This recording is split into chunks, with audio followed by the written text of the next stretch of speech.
Selamat hari Minggu, Bapak Ibu Jemaat Tuhan sekalian. Mari kita menyiapkan hati kita dalam pelayanan firman Tuhan. Kita berdoa. Ya Tuhan Allah kami di surga, kami bersyukur untuk cinta kasih dan pemeliharaan-Mu.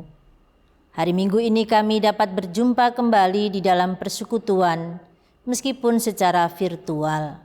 Kami disekutukan kembali oleh Roh-Mu, dalam pengharapan kepada Allah Bapa yang menyelenggarakan hidup kami.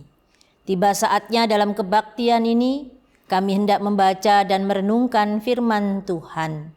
Tolonglah kami Bapa, hamba-Mu yang menyampaikan, demikian juga kami semua yang mendengar, agar kami dapat menjadi pelaku-pelaku firman-Mu. Dalam Kristus firman yang hidup kami berdoa. Amin. Jemaat Tuhan, pembacaan firman pada pagi ini terambil dari Injil Yohanes pasal 1 ayat 43 sampai dengan 51. Injil Yohanes 1 ayat 43 sampai dengan 51. Demikian sabda Tuhan. Pada keesokan harinya Yesus memutuskan untuk berangkat ke Galilea. Ia bertemu dengan Filipus dan berkata kepadanya, "Ikutlah aku." Filipus itu berasal dari Betsaida, kota Andreas dan Petrus. Filipus bertemu dengan Natanael dan berkata kepadanya, "Kami telah menemukan Dia yang disebut oleh Musa dalam kitab Taurat dan oleh para nabi, yaitu Yesus anak Yusuf dari Nazaret." Kata Natanael kepadanya, "Mungkinkah sesuatu yang baik datang dari Nazaret?" Kata Filipus kepadanya, "Mari dan lihatlah." Yesus melihat Natanael datang kepadanya lalu berkata tentang dia, "Lihat, inilah seorang Israel sejati, tidak ada kepalsuan di dalamnya." Kata Natanael kepadanya, "Bagaimana engkau mengenal aku?" Jawab Yesus kepadanya, "Sebelum Filipus memanggil engkau, aku telah melihat engkau di bawah pohon ara." Kata Natanael kepadanya, "Rabi, engkau anak Allah, engkau raja orang Israel." Yesus menjawab katanya, "Karena aku berkata kepadamu, aku melihat engkau di bawah pohon ara, maka engkau percaya. Engkau akan melihat hal-hal yang lebih besar daripada itu." Kata Yesus kepadanya, "Aku berkata kepadamu, sesungguhnya engkau akan melihat langit terbuka dan malaikat-malaikat Allah turun naik kepada Anak Manusia." Demikian pembacaan Alkitab. Yang disebut berbahagia adalah mereka yang mendengar dan melakukan firman Allah. Haleluya.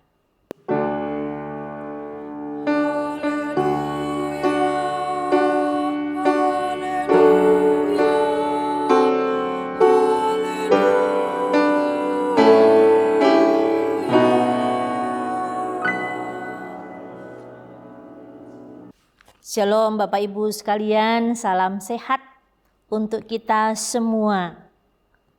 Saya yakin dan percaya kalaupun kita saat ini sedang isolasi mandiri, kita tetap sejahtera dan bersukacita karena kita memiliki Yesus, Tuhan yang terus mengisi hari-hari hidup kita dengan pengharapannya. Mari dan lihatlah. Itu yang disampaikan Filipus kepada Natanael ketika Natanael meragukan.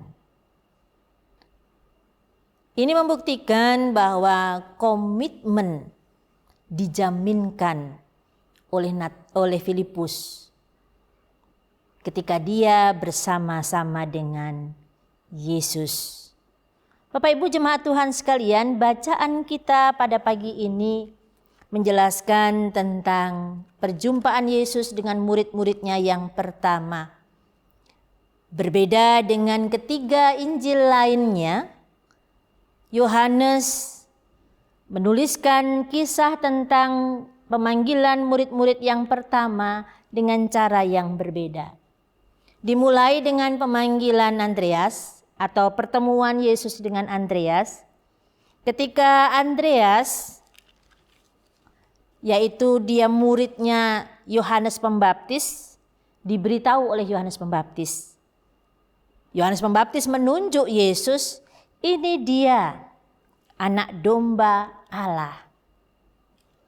Dan Andreas kemudian penasaran, lalu memilih mengikut Yesus.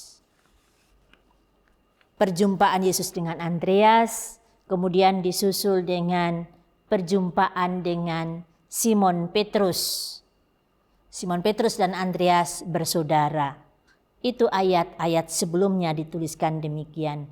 Dan pada bagian kita dimulai dengan perjumpaan dengan Filipus yang adalah teman satu kampung dengan Andreas dan juga Simon Petrus. Dikatakan mereka sama-sama berasal dari Betsaida, ya di wilayah perkampungan nelayan.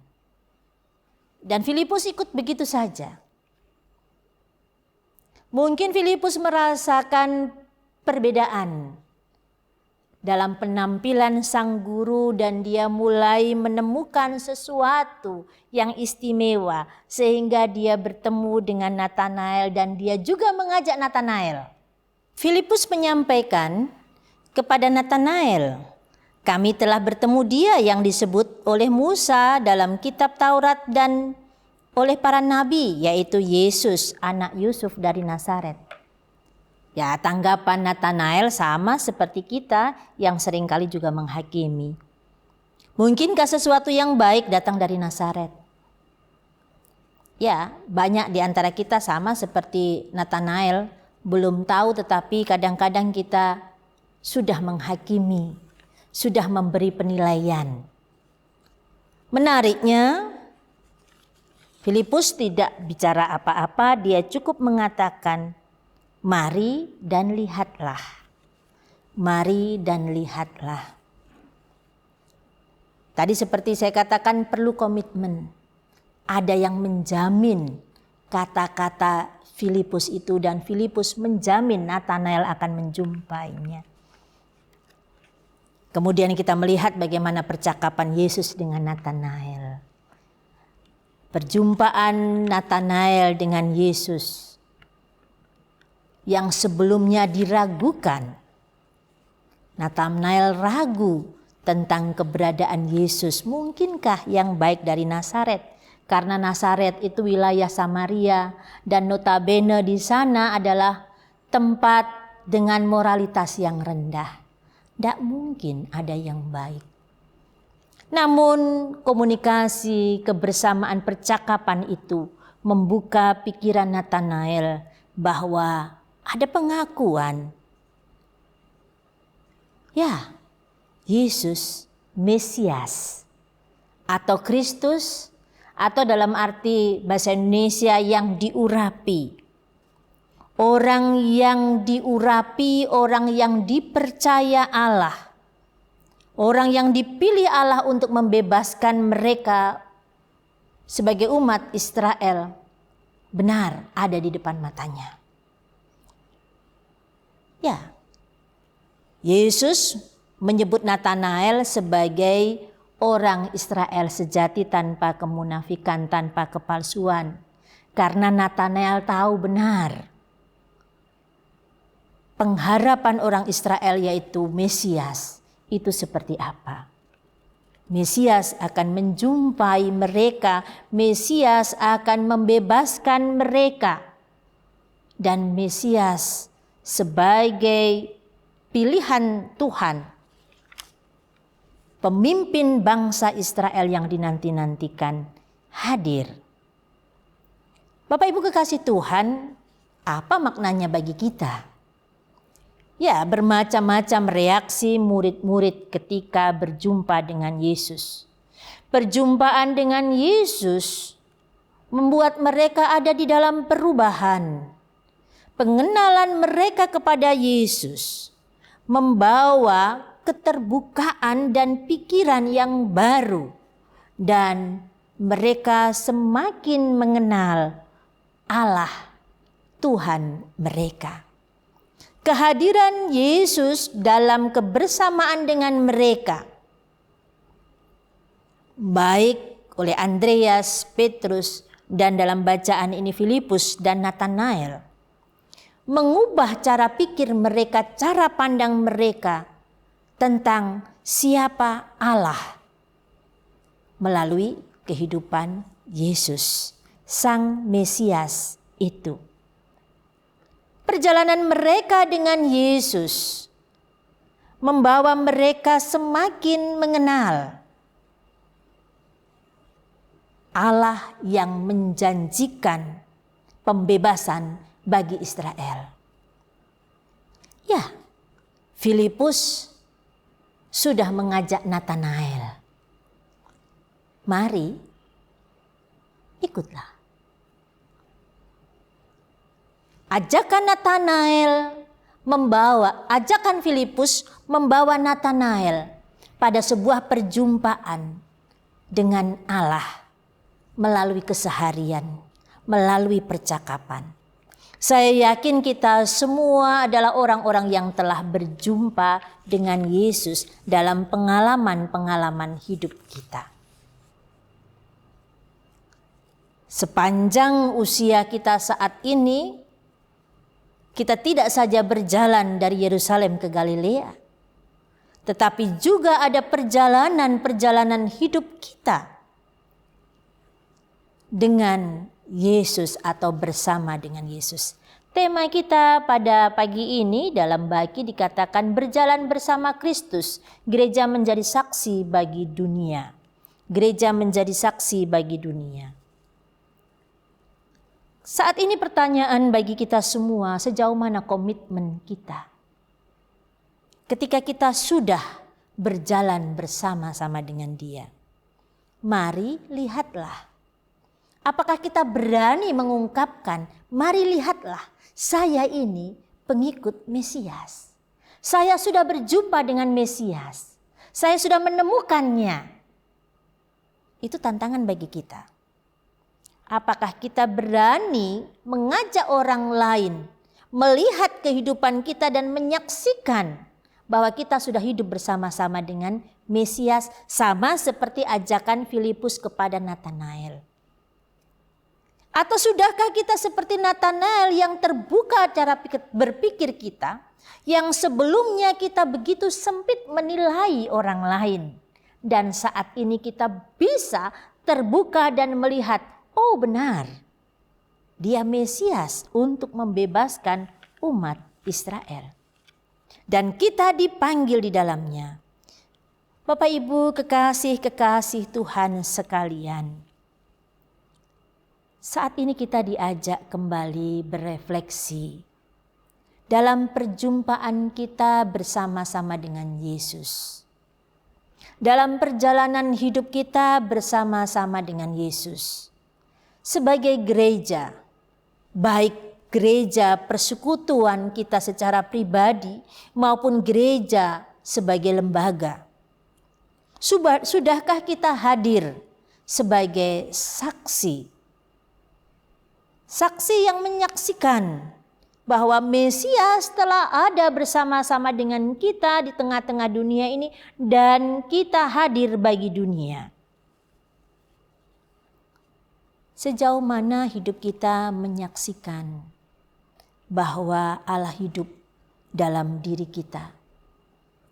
Persekutuan kita yang kita bangun dengan Dia, sudahkah melahirkan kesaksian dan cinta kasih yang Allah sediakan bagi kita? Hari-hari ini kita ada di dalam pergumulan.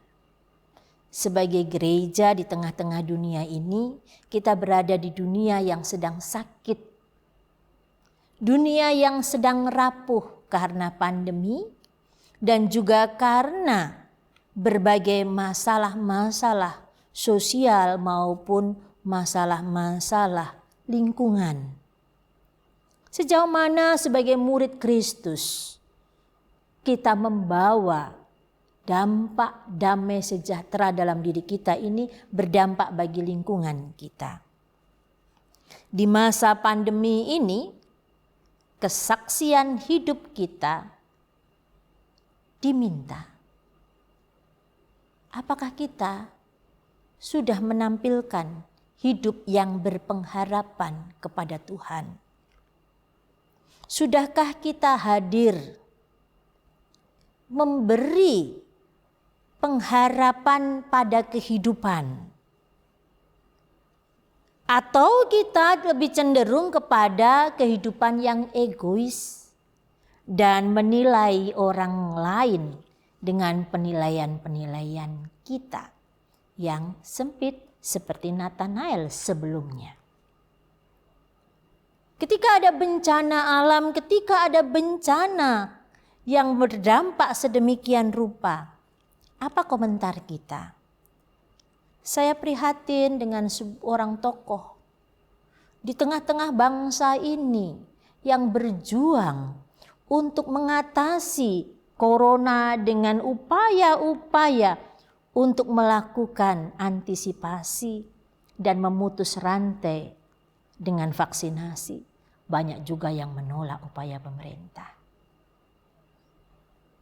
Perkataan-perkataan yang negatif disampaikan. Penilaian-penilaian yang kurang tepat disampaikan, sangat memprihatinkan. Di tengah-tengah bencana, apakah orang-orang yang tidak menjadi korban pesawat kemarin itu adalah orang-orang yang bersyukur? Kemudian orang-orang yang menjadi korban adalah mereka yang tidak diberkati. Saya rasa komentar-komentar kita di dunia sosial, media sosial sangat-sangat memprihatinkan. Ketika banyak orang lain yang sedih kehilangan orang-orang yang dikasihi dalam bencana, dalam kecelakaan, kemudian kita memunculkan bahwa aduh, untung ada yang tidak terbang. Ketika ada orang lain dengan ketakutannya karena virus, kemudian kita mengatakan bahwa ya kita cuek saja pergi kemana-mana tanpa masker. Kekasih-kekasih Tuhan, menjadi gereja yang bersaksi bagi dunia adalah panggilan kita. Panggilan kita untuk menghadirkan pengharapan, menghadirkan pembebasan, termasuk di dalamnya pembebasan dari ketakutan, pembebasan dari rasa bersalah, pembebasan dari tekanan-tekanan hidup. Gereja dipanggil untuk hadir di sana. Jangan sampai kita hanya sibuk dengan urusan pribadi kita, urusan gereja secara pribadi. Kita lupa bahwa di sisi lain ada orang yang kesulitan makan. Ada orang yang memandang masa depannya dengan penuh kesuraman. Ada orang yang sulit bahkan untuk berpikir hari esok saja. Mereka ada di dalam kefrustasian. Kita bersama-sama dipanggil untuk ada di dalam menghadirkan Yesus sebagai pembebas di dunia ini. Berjalan bersama Yesus artinya kita telah merasakan kasih-Nya. Kita berbagi kasih-Nya. Kita menyaksikan bahwa Dia baik untuk saya dan untuk orang lain di sekitar kita. Mari ikutlah. Mari rasakan. Mari kita berani mengatakan, mari ikutlah. Lihat kehidupanku. Orang yang sudah berjumpa dengan Yesus. Keluarga yang sudah berjumpa dengan Yesus. Yaitu keluarga yang penuh dengan kedamaian. Meskipun saat ini kita dalam kerapuhan. Meskipun saat ini kita di dalam kesulitan. Tetapi kita tetap percaya bahwa ada harapan yang terus Allah kerjakan. Kita dipanggil untuk melakukannya. Selamat menghadirkan damai sejahtera Tuhan. Kebebasan untuk terus merasa sukacita di tengah-tengah kerapuhan dunia ini. Amin.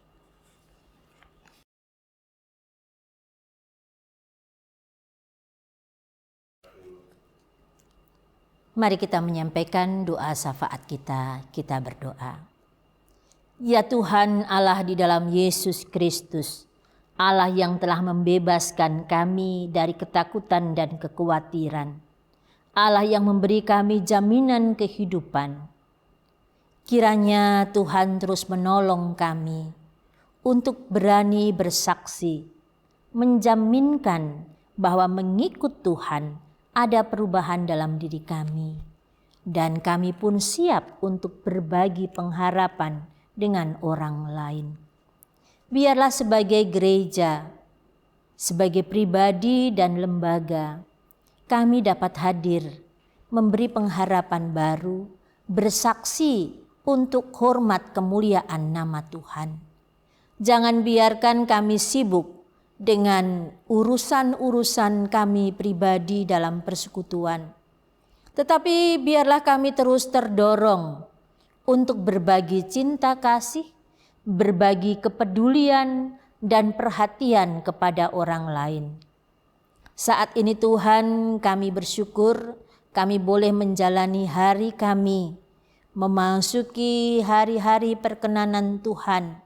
Di tengah-tengah kerapuhan kami, di tengah-tengah ancaman sakit penyakit, Tuhan terus menguatkan kami. Tolonglah kami ya Bapa. Kami terus berdoa ya Tuhan untuk pemerintah, bangsa dan negara kami. Ketika upaya bangsa kami untuk memutus mata rantai virus corona dan melakukan pencegahannya dengan vaksinasi, kiranya Tuhan terus memberkati upaya ini. Menolong tenaga kesehatan maupun mereka yang terlibat di tengah-tengah pekerjaan kesehatan ini. Kiranya Tuhan terus memberi hikmat, memberi kekuatan agar mereka dengan setia melayani pasien, hadir dan memberi pengharapan kepada mereka yang saat ini di tengah-tengah ketakutan dan kekalutan. Kami berdoa juga ya Tuhan untuk korban kecelakaan maskapai. Kami mendoakan keluarga-keluarga mereka, karena tentu saja keterpisahan secara mendadak dan dalam situasi yang sedemikian rupa membuat hati mereka hancur. Hiburkan mereka ya Tuhan, beri keikhlasan kepada mereka. Demikian juga kami berdoa untuk para korban bencana alam.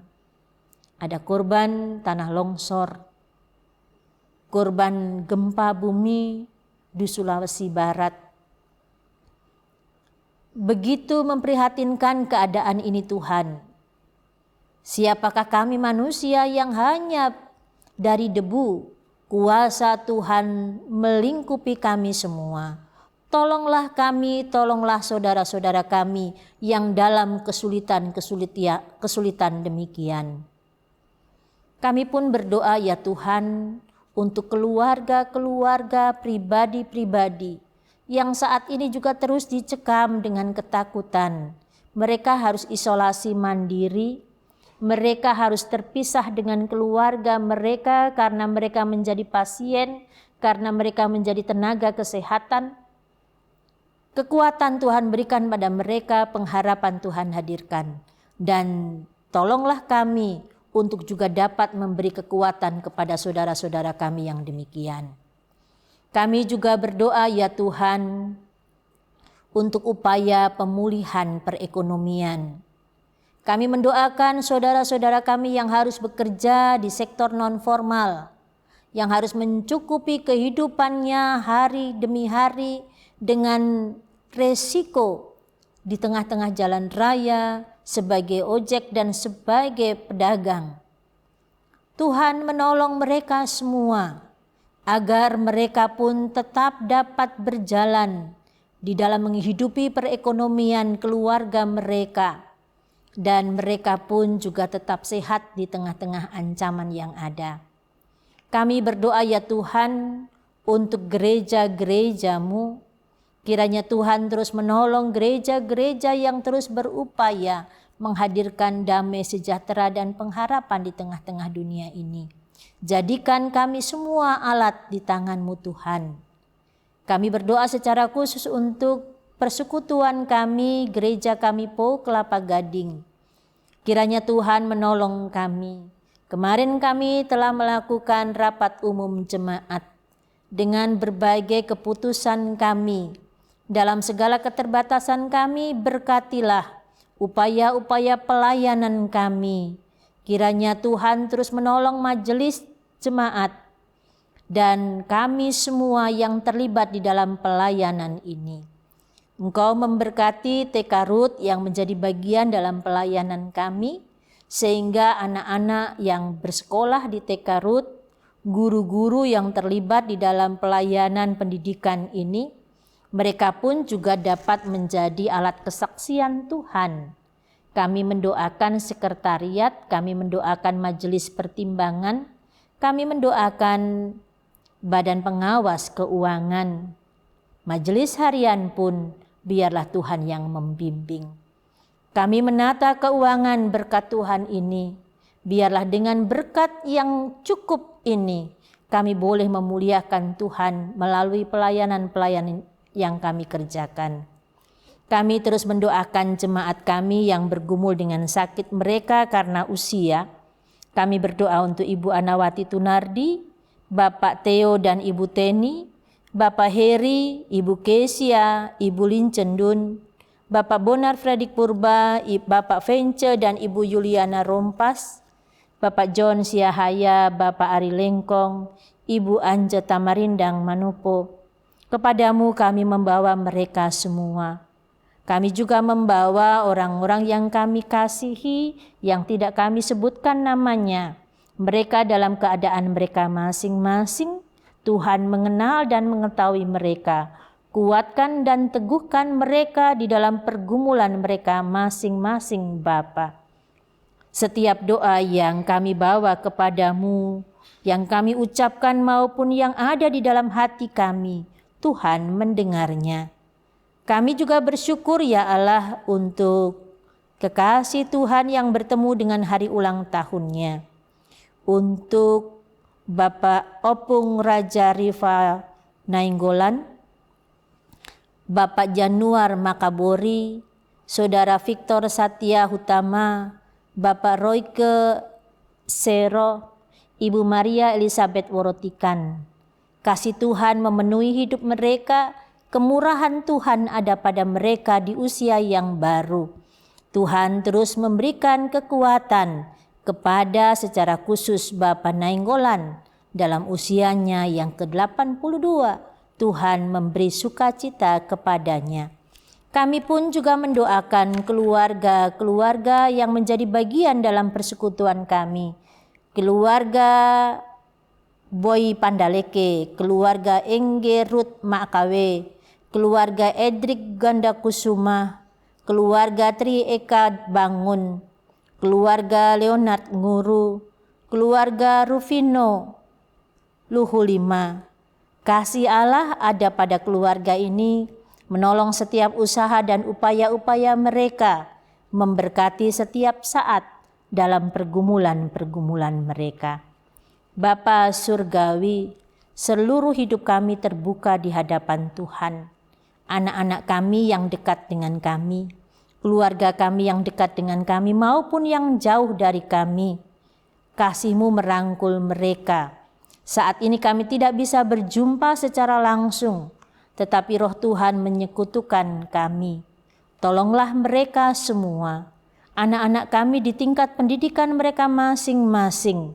Tuhan menambahkan disiplin pada mereka, karena saat ini mereka harus belajar secara mandiri. Biarlah setiap anak-anak kami boleh percaya dan boleh mengasah dirinya dalam keyakinan bahwa Tuhan senantiasa melihat mereka. Kami menyerahkan hidup kami dalam kuasa kasih Kristus Yesus Tuhan, yang terus membimbing kami dan menopang kami. Pertolongan Tuhan menuntun kami. Doa yang jauh dari sempurna ini Bapa, akan kami dasarkan dengan doa yang Yesus Kristus telah ajarkan kepada kami. Bapa kami yang ada di surga, dikuduskanlah nama-Mu. Datanglah kerajaan-Mu, jadilah kehendak-Mu di bumi seperti di surga. Berikanlah kami pada hari ini makanan kami yang secukupnya, dan ampunilah kami akan kesalahan kami, seperti kami juga mengampuni orang yang bersalah kepada kami. Dan janganlah membawa kami ke dalam pencobaan, tetapi lepaskanlah kami daripada yang jahat. Karena Engkaulah yang punya kerajaan dan kuasa dan kemuliaan sampai selama-lamanya. Amin.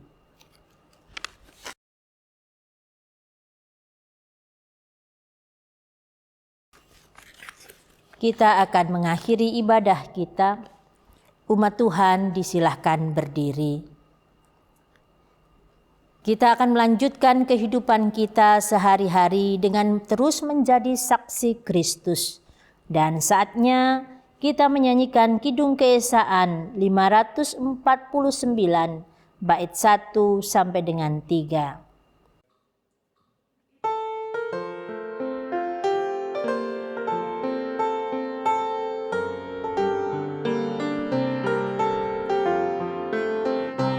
Berkumandang suara dari seberang, kirimlah cahayamu.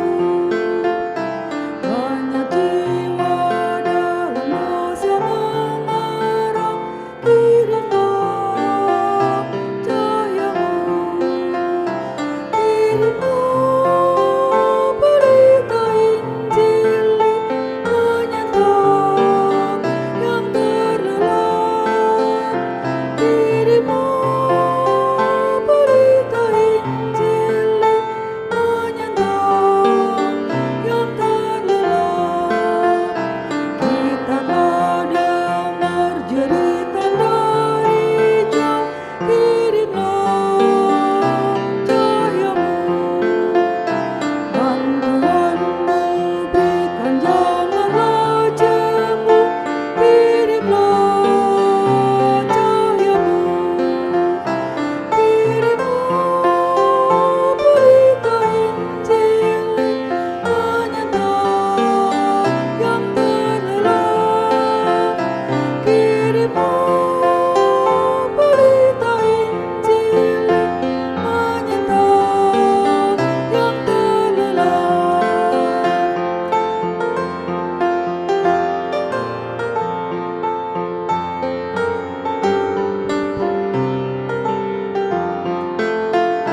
Janganlah kita diam mendengar, kirimlah cahayamu. Injil Tuhan haruslah kita dengar, kirimlah cahayamu. Kirimlah berita Injil menyantap yang terlelap. Kirimlah berita Injil menyantap yang terlelap.